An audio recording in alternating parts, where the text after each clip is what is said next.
Good morning. This is Grace Chem.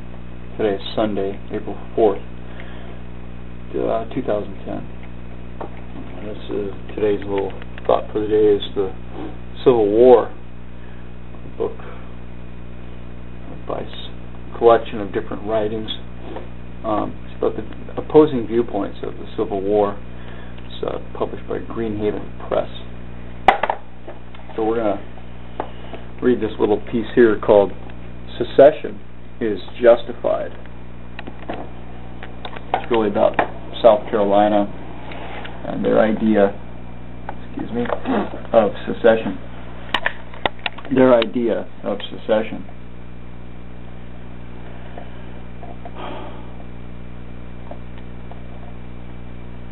The constitutional compact has been deliberately broken and disregarded by the non-slaveholding states, and South Carolina is released from her obligation.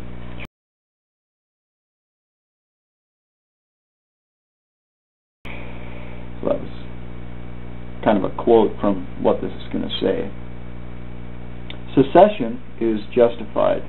The South Carolina Declaration.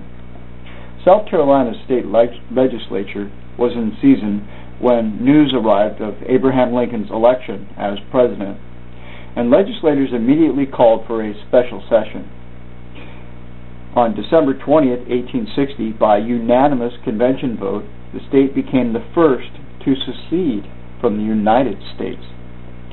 It presented its reasons for seceding in the form of a declaration, a document parallel in some respects to America's 1776 Declaration of Independence from Great Britain, which this declaration mentions several times. The legal arguments used in the declaration closely followed those made by former South Carolina Senator John C. Calhoun a decade earlier when debating the Compromise of 1850. The Secession Convention asserts that the United States of America is in fact a confederation of sovereign states, with each state the final arbiter of its own constitutional rights. They all have constitutional rights. Take a look. If the other states have violated those rights or have otherwise failed to fulfill their obligations under the U.S. Constitution, that compact of union is made null and void, leaving South Carolina and other states free to withdraw from it. The Declaration lists South Carolina's grievances against the northern states, including the failure to enforce fugitive slave laws as called for by the Constitution, anti-slavery, agitation, and restricting slave owners' property rights by banning slavery in the Western territories. The northern states, by contravening the Constitution, have thus left South Carolina with no honorable choice but to secede. The convention concludes by declaring that the Union heretofore existing between this state and the other states of North America is dissolved. The people of the state of South Carolina, in convention assembled on the 2nd day of April, 1852, declared that the frequent violations of the Constitution of the United States by the federal government and its encroachments upon the reserved rights of the states fully justified this state in their withdrawal from the federal union. But in deference to the opinions and wishes of the other slaveholding states, she forbore at the time to exercise this right. Since that time, these encroachments have continued to increase, and further forbearance ceases to be a virtue.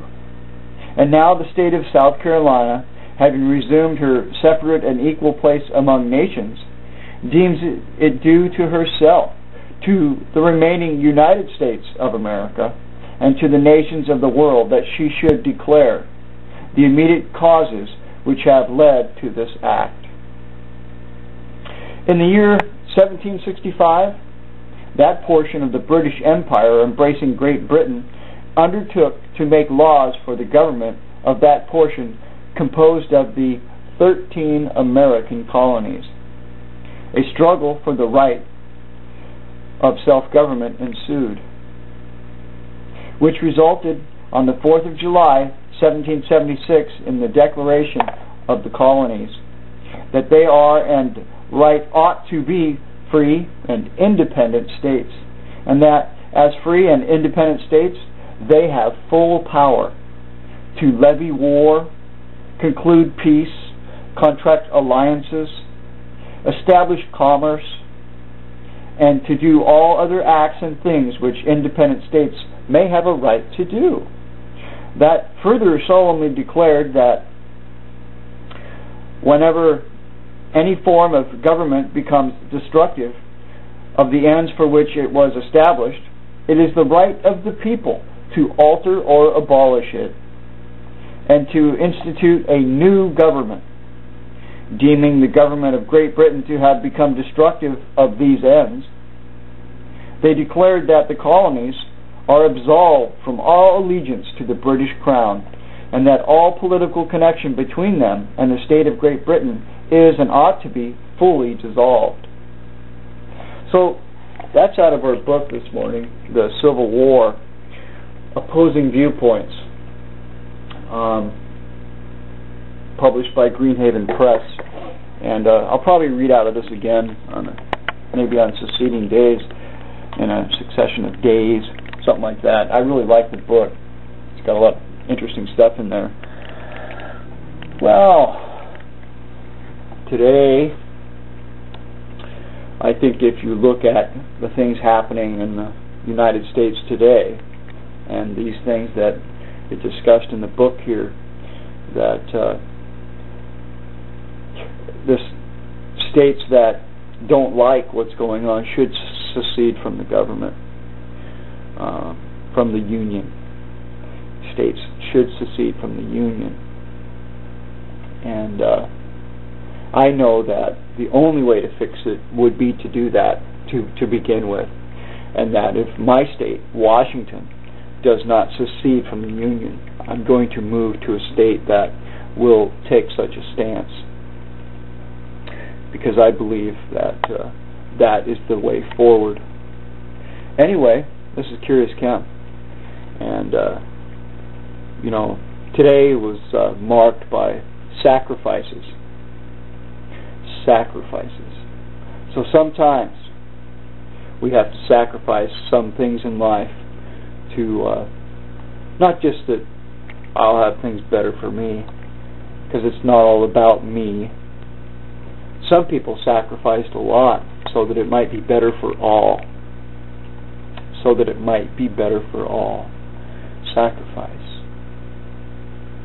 A lot of soldiers died in the Civil War.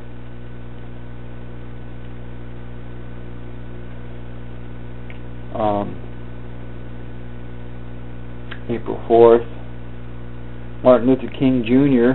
sacrificed a lot for things to be better for others. And then for those of you who believe, today's Easter Sunday, there was another sacrifice that some people believe in that was done.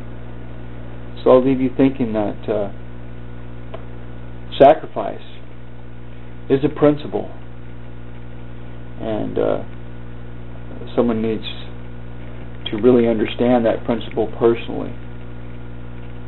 What are you willing to sacrifice to move the cause of America forward? Peace, man. Have a great day.